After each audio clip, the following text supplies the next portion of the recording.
Hello, messy families. Welcome to the neighborhood. It is great to be with you today in this wonderful month of January, or if you're listening to this a little later in early February. This is a great time of year. I feel like there's always so much going on. I was going to say, no, it's not. It is. It is.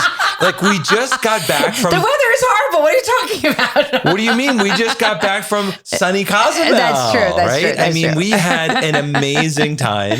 Yes. And we had 50 couples, a little more than 50 couples who joined us in this awesome getaway, our first ever getaway.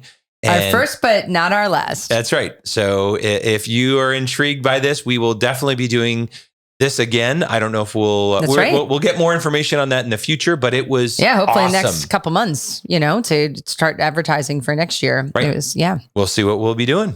Yeah, because I think that we really want to make connections between people, right? It was really cool. And also for us to see people face to face in this way and really kind of get to know our listeners and their families. It's just such a great encouragement. I agree. And, but we're barreling on towards Cana 90. Cana 90. This will be, I think we're coming up in our fifth. It's our fourth year. No, because Regina looked it up. Okay. Yeah. So I think we already did.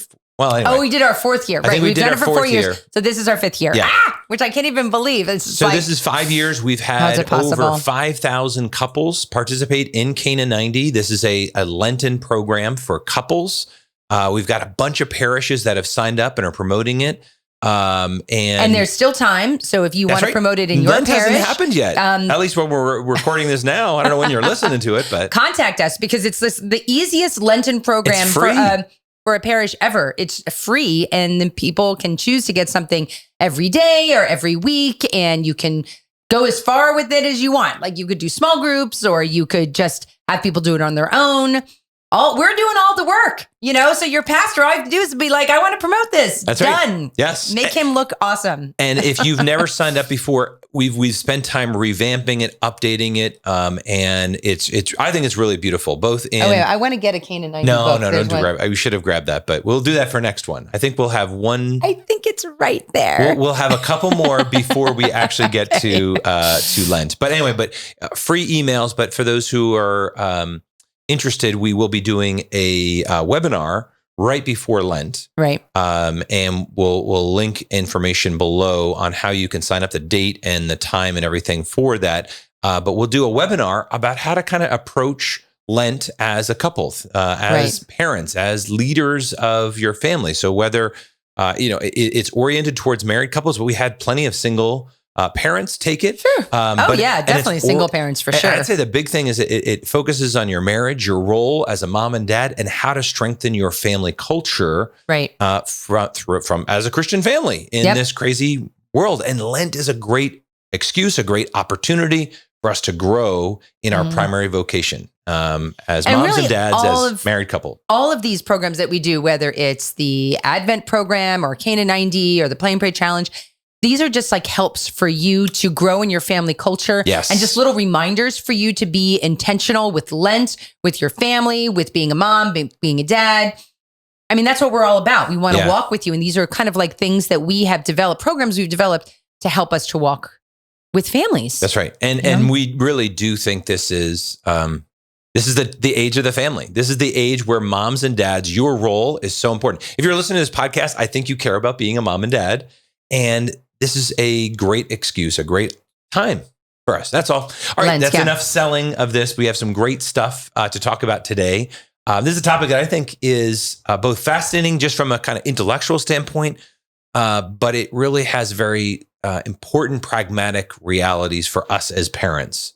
And no matter where your kid's at in ages and so forth, this topic and the next episode are really, really important. Probably today more than ever before. Yeah. So today's topic is encouraging masculinity in your son. And then next time we'll be encouraging femininity. And why is this important? So we can have two reasons. Yeah. One is kind of like offensive and one is defensive. Not offensive, but being on the offense, recognizing this is the positive, beautiful gift. And I would say it's genius-based or strengths-based. Mm-hmm. And well, okay, so I'll go. Recognizing that we were all created uniquely, right? We were made by God uniquely as an individual, but there is so much that we need to lean into. And one of the clearest ways that we differentiate ourselves from another person is first by recognizing, oh, God created them male and female. And that out of that differentiation, there is either you can all try to force yourself to be all the same and everyone's just equal. And when everyone's equal, no one's special, no one's, you can either invest a lot of your time and energy focusing on overcoming your strength or overcoming, your weaknesses, right? Which is what some people tend to do. They're like, oh, what are my weaknesses? I want to make those stronger. Right. And so and there is some validity to, like, obviously you need to be able to manage, like if you have a vice in your life, you got to root that out. You got to dig that out. You know, if you've got problems relating with, there's a baseline that everybody needs to have of kindness, of of patience, of all the virtues, right? However, if you looked at the most successful people in the world, they didn't sit there and say, how am I going to spend all my time and energy simply trying to compensate and overcome my weaknesses? They actually spent their time and energy on how they were designed, their unique strengths. And we think this applies to your masculinity or femininity. You were gifted by God with certain, I'm about to say inalienable rights. You were gifted by God, endowed by your creator with a particular sexuality, and that's, you were made either masculine or feminine. And the more that we can embrace that, not what the world might think it is, but what it truly is, that's leaning into your strengths. Right. That's leaning into God's design. And that's a powerful, awesome force to behold. And so for a parent, why we are aiming this podcast towards parents is because we want you to help your child develop their strengths in being a boy and being a girl. Right. And then really, because becoming a student of your child, what you are doing is when you are encouraging masculinity, particularly in your sons for the purpose of this podcast, you are helping them become who they were created to be. That's right. And so children are going to grow no matter what you do, right? That's right. But just like a vine or a tree or a bush or a plant, it's going to grow by itself, but it needs pruning and tending to grow healthy and strong and really, truly beautiful and to become what it was meant to be. Right. And so that's why we are doing this podcast, because a lot of times we kind of overlook the masculinity and femininity and just be like, oh, well, that's just like kind of given. Right. Or the culture has convinced us that it doesn't matter. It's just physical and there's nothing deeper to it. Right. Or there is no innate differences between boys and girls. That's right. And that is not true. And people always ask, is it nature? Is it nurture? How do I help my child, or what am I supposed to be doing? Are they that way based on their nature? Or is it the way that I have nurtured them, or society has created that?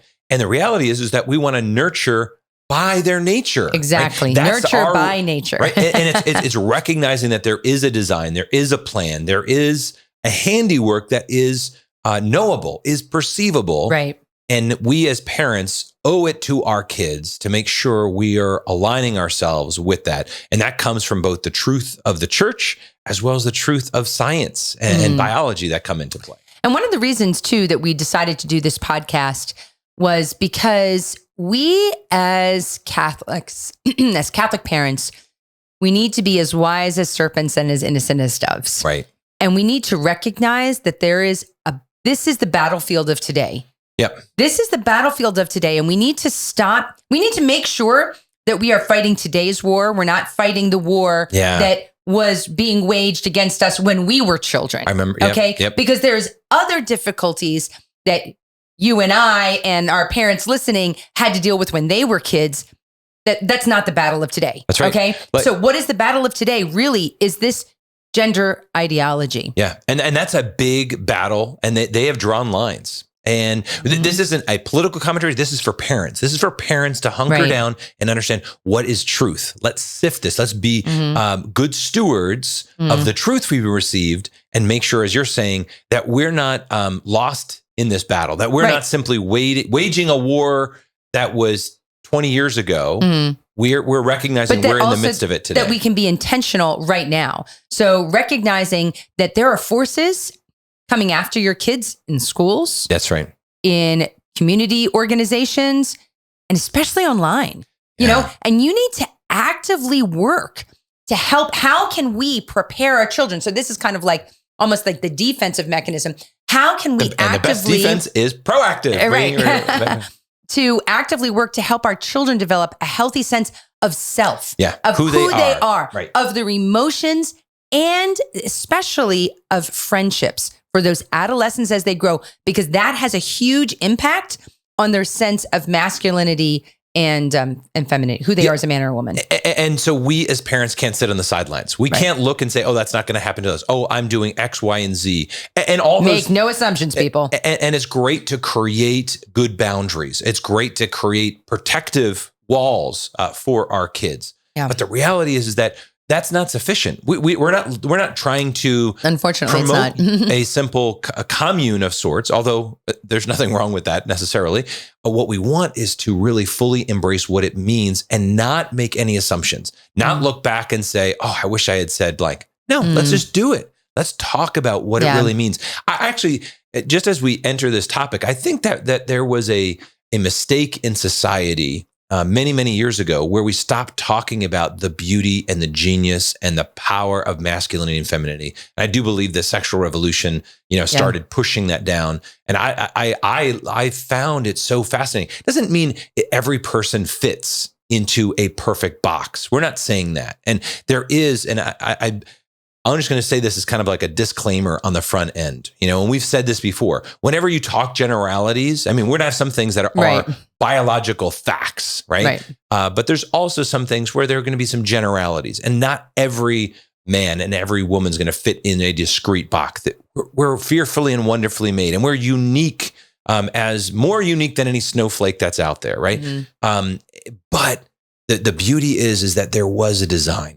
And there was a plan. And even if you accentuate, or your child accentuates in some areas that might be perceived as stereotypical masculine or feminine on the other side, maybe in a that doesn't. But they are exhibiting those. Maybe a young boy is exhibiting feminine qualities in a masculine way. That's right, and that is beautiful. It is, and for us to recognize we don't want to fall prey to their language, to the fallen secular view that is saying you're either, because this is the craziness, right? We either say I don't want to get too deep into the whole gender ideology stuff, but it's like either this is a stereotypical view, or you're fluid, which means, wait, which is it? Because it can't really be both. It can't be saying, oh, well, she's exhibiting masculine traits. Well, wait, so there are masculine traits?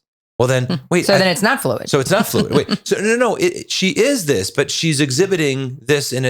All of this thing is so muddled and so mixed up. And so, again, we don't want to go deep into that part. We want to really talk about you as a parent and how do you encourage this. And again, this first topic, we're going to focus on masculinity. But I think it's just important for us to bring truth to it. And we're going to begin with some simple science on this. Yeah. So we're going to start by talking about some physical qualities of the differences between boys and girls, and then why they're a gift from God, and then how we can encourage them in our sons. And this is obviously beyond simple anatomical parts. Yes. This is more about some cells and brain. From the very conception, you see these things, or while they're still in their mother's womb, they're still forming these things. Right? So first let's talk about visual and hearing perception differences. And by the way, you'll recognize some of these topics are repeated or taken from a podcast that we did a few years ago about the differences between boys and girls, and a blog that we did. So anyway, this is just kind of like reinforcing we'll link those to that things below, so we can go into that. Excellent. Good idea. Okay. So first of all, visual differences. So in young boys, in men, in males, yes. Retina thickness. So the retina is the back of your eye. The retina thickness is different because of differing number of rods and cones. Okay. And so rods and cones distinguish between black and white and color. And so that's a difference between men and women. Right. And there's a second layer of the eye where there are P and M cells. And those P and M cells help to process information. Okay. And the reason that we bring this up about the eye is because the eye is really part of your brain. Right. Okay. So your eyes and your brain are very, very connected. And so those differences in the eye lead to differences in how we as men and women, as males and females, process information. So the pathways of signals from the eye to the brain are different. Right. In men and women. So that's why we're bringing up these things. It's like, wait a minute. Okay, just because your eye's different, why does that matter? It matters because this is how we process information differently as men and women. Which means so for males, their eyes, which then means how their brain is processing informations, are narrowed in or focused on or gifted to recognize location, direction, and speed, right? And so you think about a little boy, right? A little boy is going to be oriented towards balls, cars. Our grandson. I was just thinking of Mateo, our grandson. All he wants to do is play with trucks. All he wants is balls and trucks. And if there isn't something that doesn't have wheels, he'll make it have wheels. He'll throw it across the room. He wants to see how far it can go. Yeah. He is looking at it, and his eyes are actually gifted for that. Right. It is movement. It is that whole idea of where's this going? How fast is this going? Where is that at? It's all these kind of spatial relationships. That is how his eye is designed based on the rods, the cones, and the stimuli that goes in to the processing of the brain. And I think that that's good to notice is that that's not just his gifting as Mateo. That is his gifting as a man, as a boy, as a male. And that's what we have to think to ourselves. Well, why did God do that? Why did God do that? And then how can we encourage? Because that's not just a random, that's an actual strength that God gave. This is the genius that God... Exactly. And again, just thinking about that, it doesn't mean that girls can't play with cars or like trains or any of those things. We're not talking about that. We're talking about physically engineered that way, right? And so when you see more boys, I mean, we talked about this in the past, but all those studies about, who's going to play with the cars versus who's going to play with the dolls. And social science study after science show that boys gravitate to those things that have motion. And now we know what I think is so fascinating about that whole thing with the eye is that now we know why. Right. Now we know why. It's because girls' eyes are built differently. And they have more of attraction. Yeah. They have more of an attraction to color and texture. So their eye is more attracted and more easily distinguishes and wants to look at textures, colors, faces. Like dolls. Why is a doll attractive to, just this, what is it, a week ago, 2 weeks ago? Yeah. We had our granddaughters got a little baby doll. Right. They were fighting over the doll. Crazy. It was crazy how attracted they were to this. They were never putting this baby down. And it was a nice doll, but it wasn't an amazing doll. No, it was like a cheap plastic doll. But they were drawn to it. Why? They're looking at the face. Wrapping it up. And I held Nora, who's 4, carrying it and kissing the baby doll. And then when it was time to it. I know. It was amazing. But even though we've seen it 1,000 times, it's still fascinating. Wow. And the contrast, and Mateo gets it and only wants to use it as a hammer. It's motion, it's action.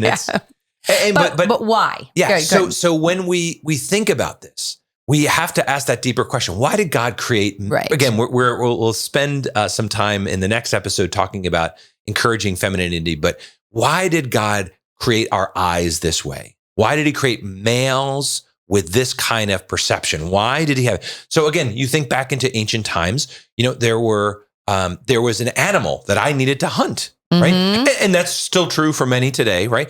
But my eye is oriented towards movement as a man. I'm moving and I'm seeing that space going forward. How am I going to throw this spear? But you think of that kind of primordial sense that we were engineered by God for motion. Now, if there is an attack on my family, right? My eyes are oriented towards that kind of movement. I can recognize things as a male that, again, the average woman wouldn't necessarily perceive as in the same way. That doesn't mean... Think about driving. It's the same thing. Very similar. I don't want to get in trouble here. What do you mean by that?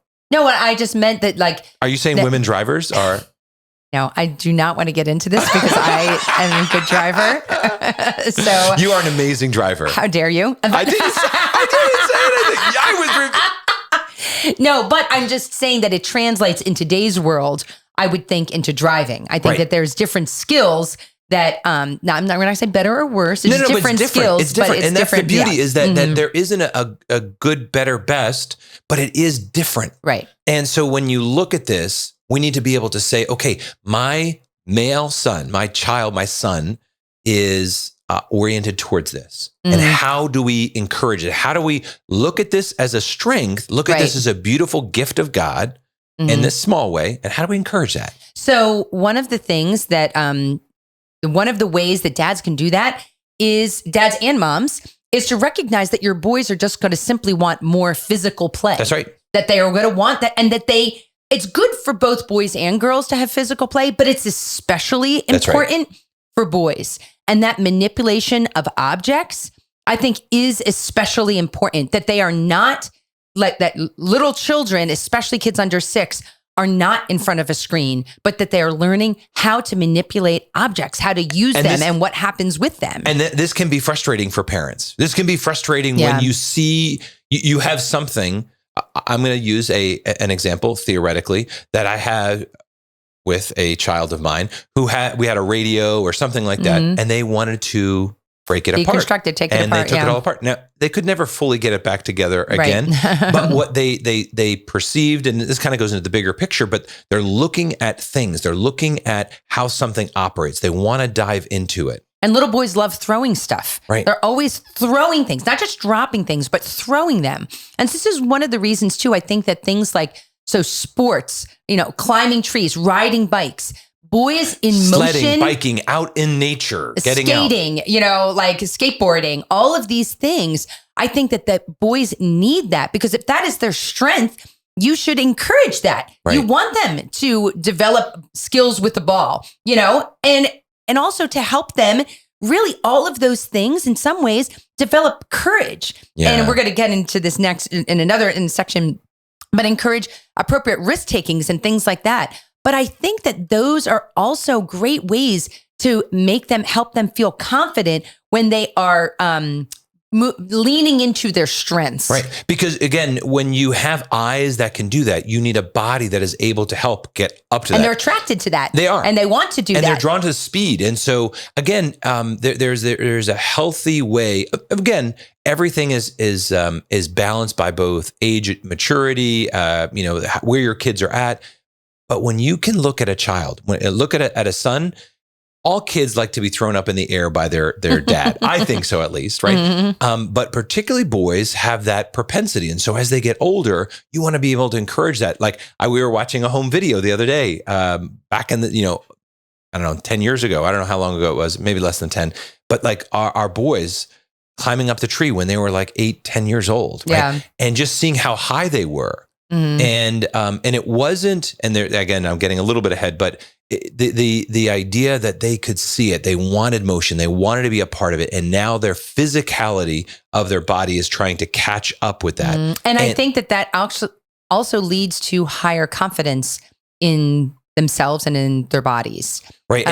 So then going with the eyesight is also hearing, which I think is, again, fascinating. And we'll kind of contrast this a little bit with girls. But boys' decibel level, their hearing, the physical hearing is they hear at a lower rate than girls. Basically, women in general 4 times, or how many times is it? I don't know. We don't have it here. 4 to 6 times. Girls hear 4 to 6 times better than boys. More detail, take in more than boys do. So if you have a teenage boy and you're talking to him and he looks and you goes, huh? Were you talking to me? Like he may physically not have heard you. and the sound waves, particularly of a woman. So again, think of a scenario where, I don't know if it's like the peanuts are like, wah, wah, wah, wah, wah, wah, wah. If you have a boy who's a young boy in the back of a classroom and you have a female teacher in the front of the classroom and the boy is beginning to daydream, it may not just be that the boy isn't academic or isn't intelligent. It may be he's tuned out. He can't hear her physically. But then I thought, okay, wait. How is that a gift? I was like, wait a second. Does this mean boys just have lower hearing? We're just weaker in the hearing department and so forth. Well, then I thought about it. I'm like, wait, what do boys want to do? boys like to make noise. We like to beat things up. This is why boys are loud. That's right. We like, I not that girls don't like fireworks, but I think boys like fireworks more. We like blowing things up. We love hammering things. And then later in life, we might go to war. We might, have all these things. What are the work on cars and loud engines, construction?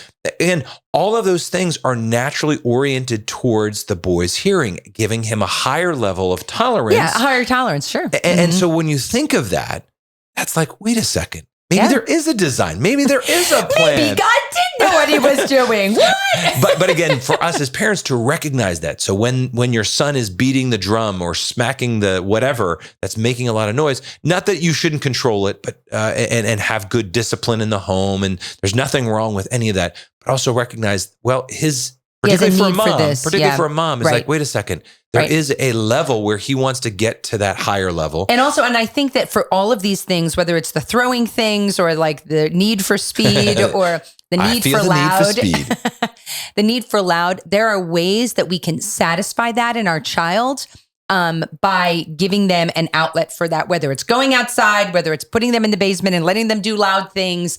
But instead of just saying, stop, shush, be quiet, sit down, stop moving. That's what this podcast is about. We do not want to tell especially boys, this is what you're wired for, and that's bad. Right. It's bad that you're loud. No, it's not. It is not bad that they're loud, but it's what they have to learn is this is the appropriate place to be loud. This is the appropriate place to not be loud. And so that brings us to kind of another area, right?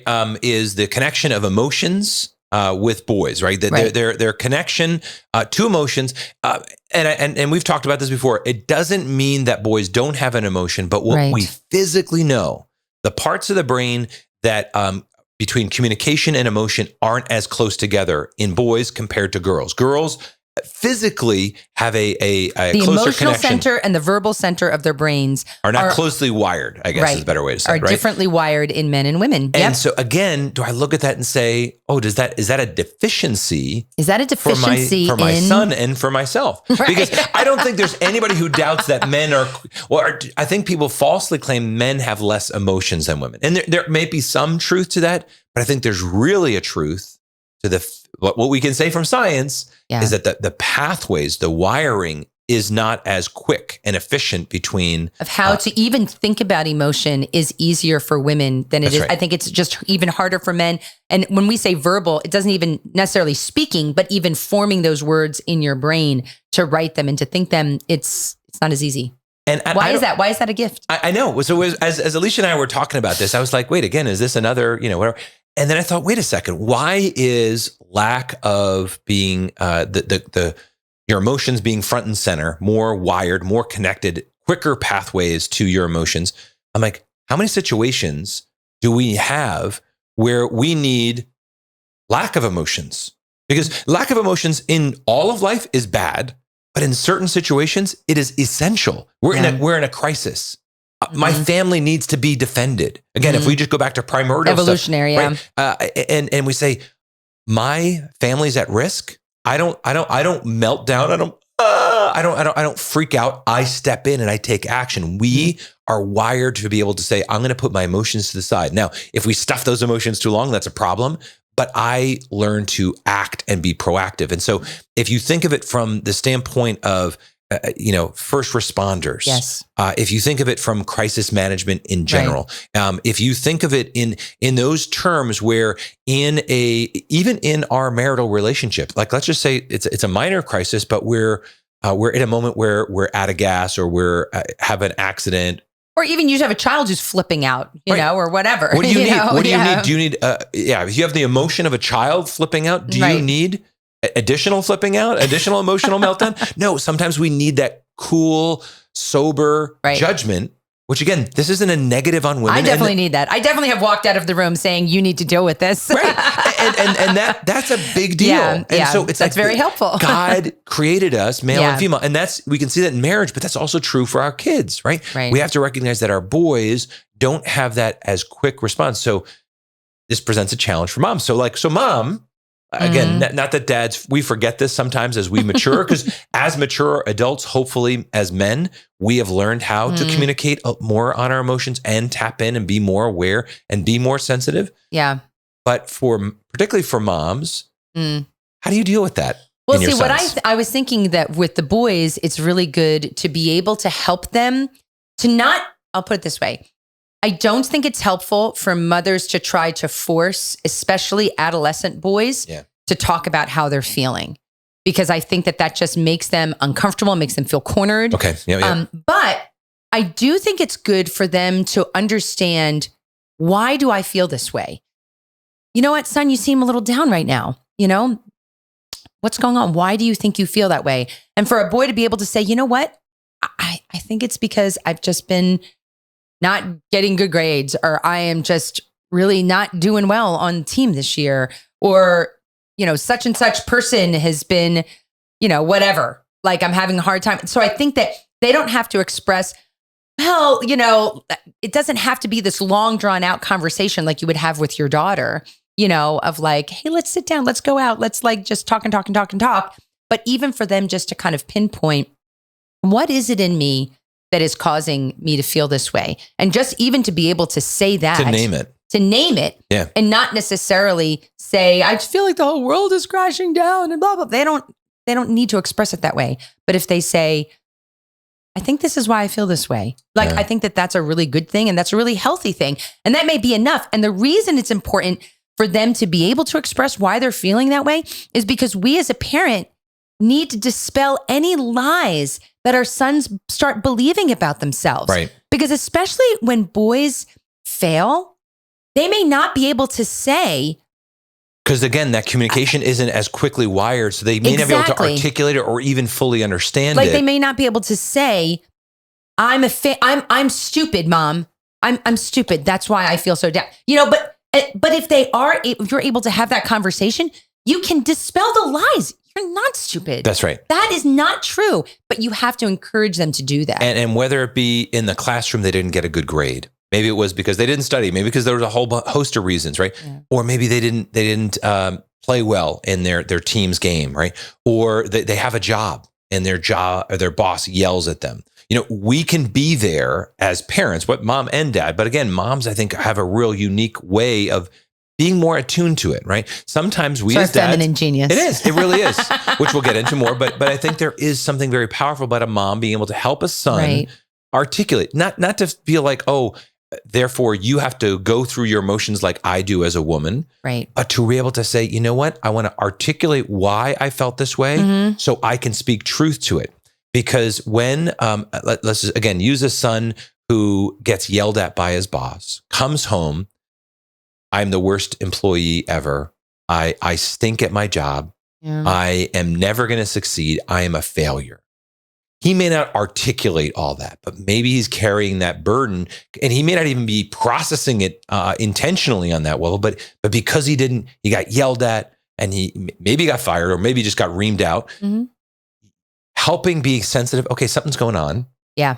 And can we talk about this? Mm-hmm. Not pushing too far, but far enough where you can get to a deeper vulnerability. And also to recognize that if you know something happened at school or at work or whatever on a team, and they seem fine, and you're perceiving that they're fine, just leave them alone. Then maybe they are fine. Because you know what? Maybe they are fine. Right. You know, like don't assume that just because I've had that happen to me, I'm like, I can't believe they're not more upset about this. But they're like, just not. Right. And so it's like, yeah, I have to recognize that they have their motivations and things like that are different. And again, this is where this is why we get paid the big bucks as parents. Okay. This is why we are in the game, in it to win it. Okay. Because our sons need to make sure that we're layering on blessing. And I don't want to get too caught up in this, but the idea that these emotions unchecked can leave wounds. These emotions can leave lies, as you've talked about. And we can speak blessing by affirming the truth, so that when they come home from that boss, you can help them maybe articulate a little bit more what happened. How can you do better next time? Because I believe you can do better. Well, but first start with dispel the lies, right? So if it says, because then we have to maybe give words to them sometimes without trying to impose our emotions on the situation, but maybe draw it out of them, but maybe even give them an articulation of, so does that make you feel like a failure? Yeah. Mm. You're not a failure. Yeah. I want to tell you, just because you messed up this one time, you can improve and we can talk about that. But I want you to know you are a good worker and you are not a screw up and blah, blah, blah, whatever it might be, so that we can speak truth into that for them so that we as the parent can really guide them. Again, and this comes more into play, particularly in the teen years and preteen years. But that's what our role is, to be able to help, particularly our sons, not become a woman in all of that, but to really embrace the fact that this is a gifting I have that I don't always know how to articulate my feelings. Yeah. Well, even with one of our sons, who is only 10, 11 years old, really struggling in school and not really articulating that until I could see him just like being really down and down and down, and just finally just sitting down and talking to him and be like, what's going on? And just helping him and seeing where he needed help and to help him. But I saw that he was getting down, and I'm feeling like I'm stupid. I don't know anything. I don't know what I'm doing, and it just kind of breaks your heart sometimes when they have their strong emotions. But to kind of help guide them through that and to find ways that they can feel good about themselves. Because I think it's important that they do difficult things and that they do face challenges, whether it's even physically hard things like mowing, not even primarily, especially right? Hauling wood, chopping wood. We had the video, we were watching home videos, and there was this video of Pat, our son, who's now married, when he was probably 14 at my dad's house, splitting wood. And just, it was like amazing how strong he was, Well, but it gave him a level of confidence again. And this is where the world will set women and men up for false failures, or whatever the right word is, meaning that they would say, measure a woman based on the masculine success in the world's eyes. Mm-hmm. And then it will equate for younger boys, those in school, as if they're measuring against some feminine standard. Like, why don't you share all your emotions? Why can't you talk to me? Like you're speaking to them as if that's a negative. Like one of our sons has this they're supposed to listen to music and draw his feelings. And I was like, oh my God, this is ridiculous. For a boy, and so, it probably is, to recognize that obviously there are some of our kids, some of our sons who are more verbal than others. And that's okay. That's good. That's beautiful. That's how they were designed. But boys, as a general rule, you've got to lean into their strengths and recognize that, okay, if they are don't oriented force them this to way, be something they're not. Yeah, don't measure them against the standard of your daughters or in some kind of feminized school culture. There is a war, particularly on boys, and we need to be able to say, not to our sons, we're not going to let you measure yourself against some feminized standard, right? We want you to grow in virtue, which means, of course, you'll have some maybe stereotypical feminine gifts that are really virtues that you got to grow in. Yes, yeah. But we're not going to say that's how your full measure and worth is. Right. We delight in who you are and how you were uniquely made, which really leads into our next big area for boys, and is risk taking. Right. Because when you think we got the physiological changes or differences in their hearing and in their sight, and in the way that they deal with their emotions. And again, these are all physiological things. We also see a ton of social science research that just point to, and just data points, that boys take more risks than girls. Shocker. Actually, and that is true. I found one statement that across all mammals, every male mammal are bigger risk takers than females. Yeah. And which makes me laugh. You know, it's just like boy monkeys, little boys. Yep. Risk takers. and if you look at, is it any insurance company? Yes, for car insurance, oh my gosh. You'll know if you have a son who's a driver who's under the age of 25, they are the highest risk category. Yes. So this isn't just our opinion. So we're going to have two boy drivers. Science that point to the fact. And I think it's really unique and interesting that there are always more, like when you look at population, like the birth of male and female, even with the changes of birth rates, male, females always are constant in that there are more men than women, because more men are going to probably die. And I don't think it's more purely.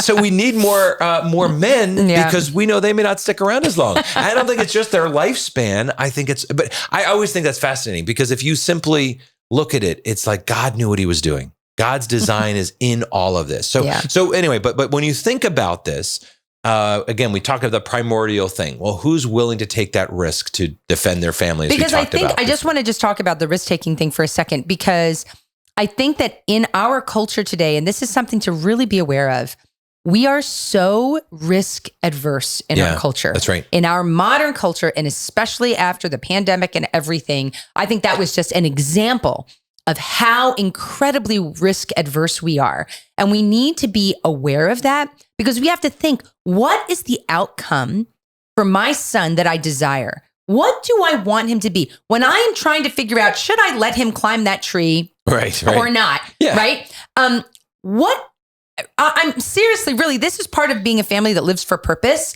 of like, I'm not just looking at this moment. I'm looking down the road. What kind of man do I want? What kind of man do I want? What kind of character or motivation? We're not raising children, we're raising adults. Exactly. Do I want to, and when I'm raising this little boy right now and the activities I allow him to do, am I forming a man who is going to step up with courage when the time comes, or someone who is fearful and afraid? Am I going to have a wussy son? Yeah. honestly, am I? It's the wussification of America. Yeah. Do I want a 25-year-old who runs at the sound of danger, or who takes inordinate risks? No. Both of those extremes are bad. Exactly. Right? And this appropriate risk taking doesn't just magically appear. This is something that we as parents can actually cultivate and help that to happen. I just want to tell you this little story. Okay. So there was when Pat was probably 7 years old, we were outside, we had living in a different house. We had two big, beautiful trees. And he was like, Mom, I want to climb the tree. You know, can you help me reach up to the first branch?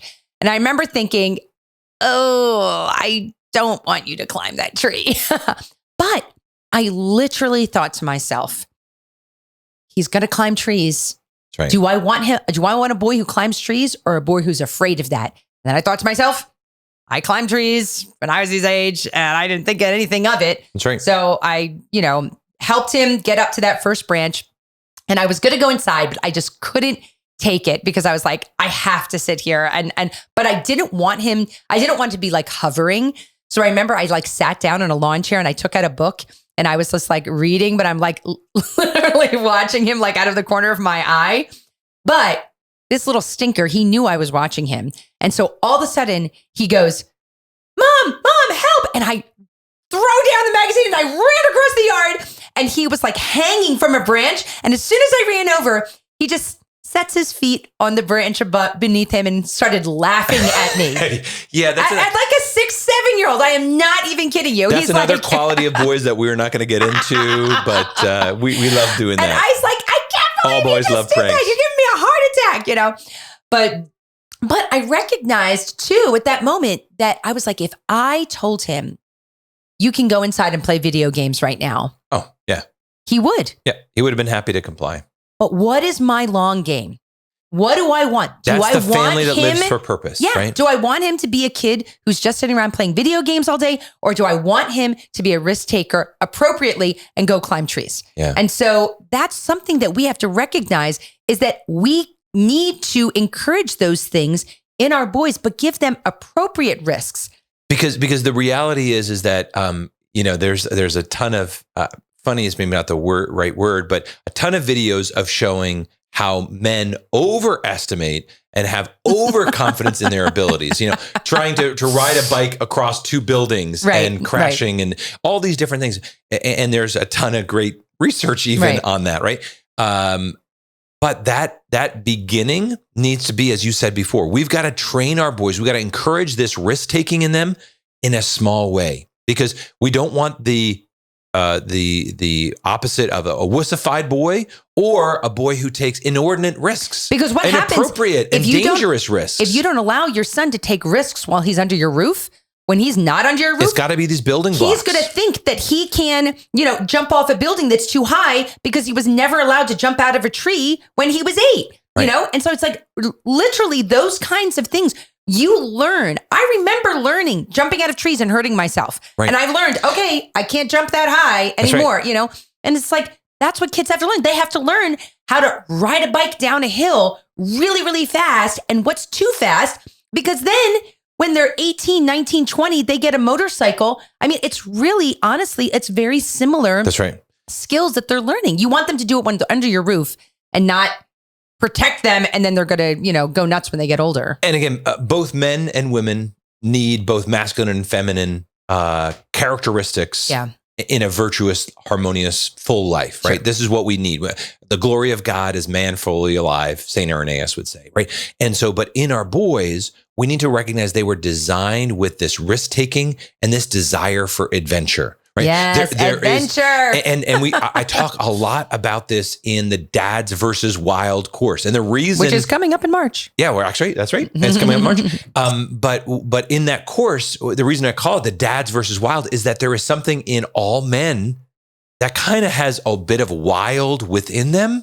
And I'm not just talking about purely sinful, right? But there's adventure and this desire for adventure. And it's a longing in our hearts for that. And so when we recognize this in our son and we gradually give them that freedom so that when they're not 18 years old, and this is the first time they're climbing a tree, they're going to break their leg. Right. Boys, when they're young, their bones are actually more flexible. Yes. So physical risk-taking will translate and be a bridge builder for other risks in the future. And again, this a slight commentary on why aren't there more entrepreneurs and more innovations?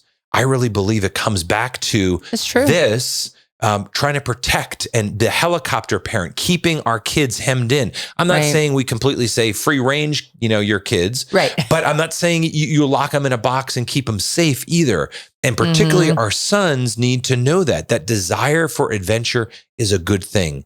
And I really am a big, big believer. Like we talked about that kind of a little bit in the siblings podcast, but I remember camping and going to lakes and there's something about nature that I would really, as a opportunity for encouraging risk-taking, nature lends itself in a big, big way for that, where you can hike, when you can, go on this, rivers and rafting. I remember taking my son's whitewater rafting, and there was an element of danger there that was a thrill but I also knew there were boundaries, right? Yeah. I knew what I could do and I knew what they could do, but it's also testing the limits. And I think that, and I just want a little note here for moms in adventure and boys is that I really think that dads have a better sense for this than moms about what adventures and risks are age appropriate. And moms, I want to challenge you to realize that you've never been a little boy. Your husband has. Newsflash. Your husband has been a little boy and you haven't. And so I think that moms, obviously, like I was saying before, like moms have that better instinct of there's something going on emotionally with my son right now. And dads were like, what are you talking about? He's fine. It's like, that's right. I don't have that same instinct. Moms have that better instinct, but I think that dads have that better instinct of we need to let him do this. Yeah. We need to let them risk, and I think, and especially, and also I should note too, for those dads who look at themselves and they say, actually, I don't really feel like I have a good sense because I was never allowed to take risks as a kid. You know what? Find a dad who is raising sons that you admire. That's right. And go to that dad and be like, hey, can we go out for a beer or can we go out for coffee? Yeah. Can we talk about this? Do stuff together with them, yes, right? Exactly. And really seek out that kind of, because again, men need to be able to rise to this challenge, particularly dads. Go ahead. Yeah, I just wanted to give another example about appropriate risk taking. My brother David was telling me the story when he was 16 and my brother Martin was 17. Our whole family was going on vacation like 8 hours away. We were going from Philadelphia to Cape Hatteras in North Carolina. And the whole family was leaving on like a Saturday, but Martin and David, they couldn't leave until like Monday. So you know what my dad did? My dad gave them a map and gave them the keys to the car and said, we're leaving. Here's where we are. Here's where we're going to be. Here's where we are now. Here's where you have to go. We'll see you there. Bye. And I remember David telling me this, and he said for him, it was like a huge, like momentous thing. He was for entrusted with this. Exactly. My dad just gave me a map and said, go ahead, I trust you. I trust you to figure this out. And this was the day before cell phones. There's no cell phones, no nothing. Which I do think is a little crazy. Actually, I don't. I really don't. Because what's the worst thing that could happen? But it is crazy. It's not crazy. It is crazy. I think for a 16-year-old, that is absolutely appropriate, because if they broke down this, hey, you can call AAA. Like there's mechanisms to help you out, but it's really those kinds of things that we need to be open to allowing our boys to conquer. Okay. Right. Yeah. Last thing. So last thing is about friendships. And we probably could talk for a long time about friendships, but recognizing, particularly as your boys get older, there is a foundational pillar. Again, we're talking about their identity. We're talking about, and we maybe should have been more explicit about this. We're helping encourage and helping them form their masculine identity. This is so that they know who they are and whose they are. They are a beloved son of the King, that they were made in goodness and they were made for goodness. They were made in love and for love. Yeah. And all of these areas are hopefully showing forth the genius of God so that we can implant this on our boys. And part of their growth in their understanding of identity when they get into the preteen and teen years is they are now looking for, who am I in relationship to others or to the world as they grow older, right? And so helping them navigate that world of friendship is important, because you want to be able to surround them with young men who truly know God, who know the values you have. Because if you think your son is going to step into his true identity and you have no knowledge of the boys around him, that's naive and foolish. And in the early days, we can really engineer who that friend group is. As they get older, it is definitely and appropriately much more in their hands, but we still can navigate that for them and help them navigate so they can recognize, like just talking to one of my teenage sons, and I said, what concerns you about the world around us? And he says, well, all of this stuff about kids just on social media kind of coming out. Like he saw it. And knowing that we want to surround him. They may not all have the depth of faith that he has, or he may not have all the depth of faith as some of them, right? True. But that we want to surround our kids with those friends who can help them when we're not there. Now, again, your kids will always get into scrapes. Your boys will get into trouble. The IQ level of boys go down proportionate to the number of boys present. The larger the group, the stupider the group. It goes down precipitously as there are more boys. But we have learned this the hard way.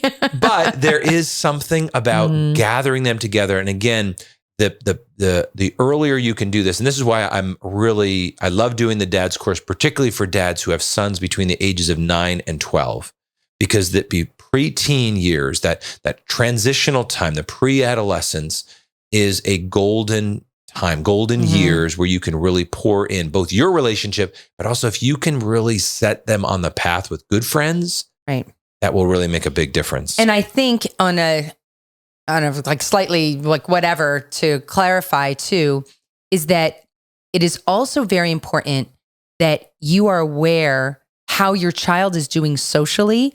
Yeah. Because if your child is significantly different than those around him, if he doesn't know if he's not good at sports, if he's not in the latest styles, if he stands out as being someone very different and then winds up getting bullied, that is something that you need to be aware of.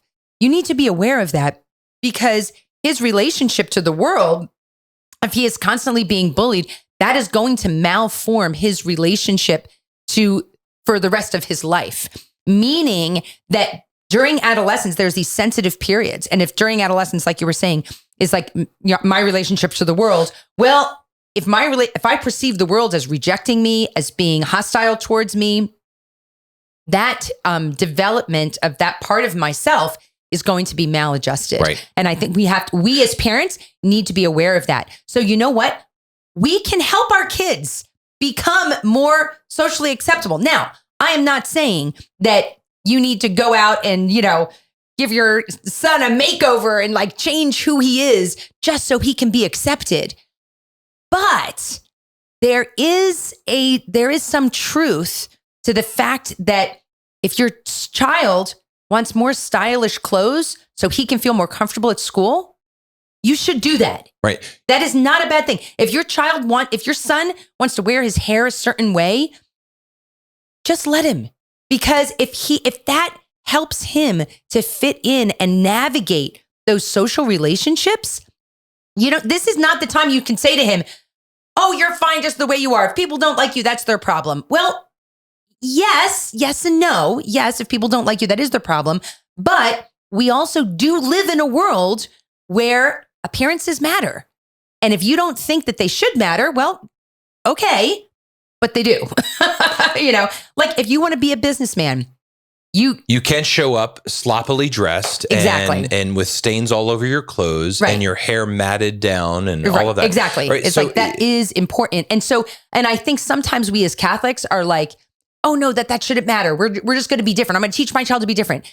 Yes, they should be different in the way that they live their life and their values and their virtues. But when it comes to things like their own the non-essentials, because this is what we need to recognize. We need our kids to be in the world, but not of the world. Exactly. And in the world means in the non-essential things. Who cares? I mean, there are certain things that you could debate over, and we're not a big fan of like tattoos. If all his friends get tattoos, sorry, not happening. Okay. But there are things like, okay, his hairstyle, does it really matter?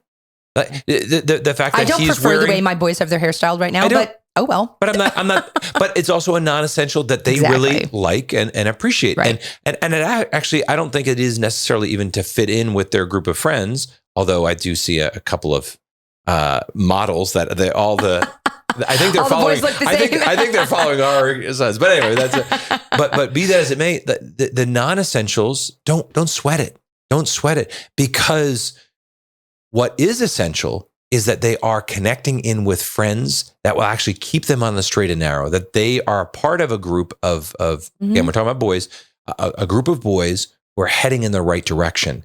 So do you care that they're doing X, Y, and Z that isn't a moral issue, isn't a faith issue, is the non-essential? Don't stress about it. So along those same lines, as far as encouraging masculinity in dress and things like that, it is appropriate to guide your son into manhood.